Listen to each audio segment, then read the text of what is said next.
Welcome to the West Wing Week, your guide to everything that's happening at 1600 Pennsylvania Ave. This week, September 17th to the 23rd, or Immeasurable Courage in Uncommon Valor.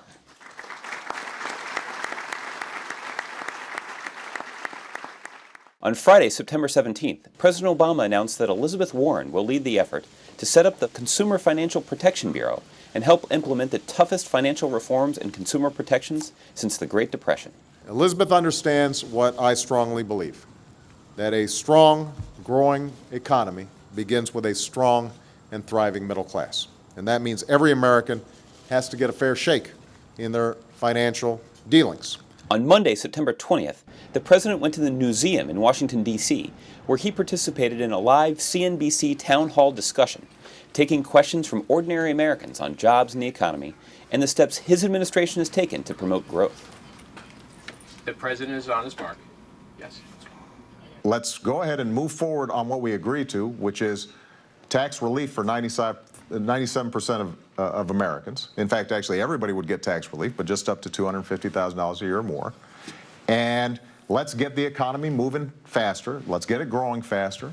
At some point in the future, if we want to have discussions about further lowering tax rates, let's do so at a time when we can actually afford it. On Tuesday, September 21st, President Obama posthumously awarded the Medal of Honor to Chief Master Sergeant Richard L. Etchberger of the U.S. Air Force for the immeasurable courage and uncommon valor he displayed in combat on March 11, 1968, in the country of Laos. I was so moved when I first read the account of his heroism and his courage. Our nation endures because there are patriots like Chief Master Sergeant Richard Etchberger and our troops who are serving as we speak, who love this nation and defend it. And their legacy lives on because their families and fellow citizens preserve it. On Wednesday, September 22nd, the President visited the Brayshaws in Falls Church, Virginia, to speak with them and their neighbors about what health care reform means for families across America.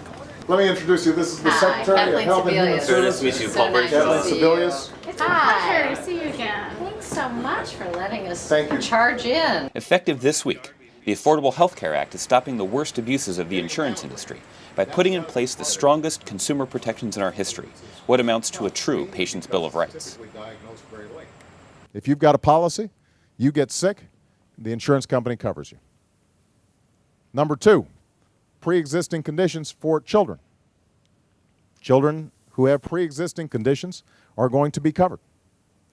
Number three, we're going to make sure that if young people don't have health insurance through their employer, that they can stay on their parents' health insurance up to the age of 26. That afternoon, the President departed for New York City, where world leaders were gathered for the United Nations General Assembly, an opportunity to work collectively with other nations to solve complex challenges, like imposing the stiffest international sanctions ever on North Korea and Iran, and development issues such as food insecurity, which the President addressed at the Millennium Development Goals Conference, his first stop after arriving at the UN.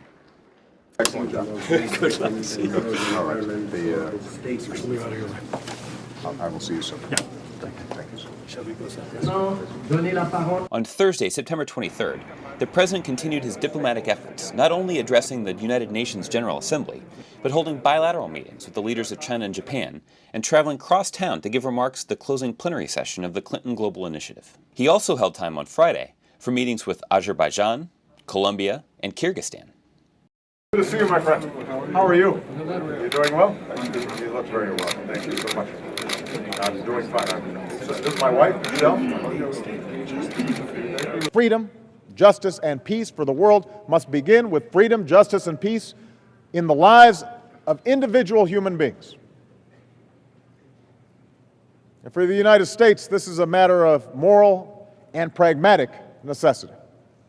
Those who defend these values for their people have been our closest friends and allies, while those who have denied those rights, whether terrorist groups or tyrannical governments, have chosen to be our adversaries. To find out more information on any of these topics or to see complete videos of these events, go to whitehouse.gov. And thanks again for checking out your West Wing Week.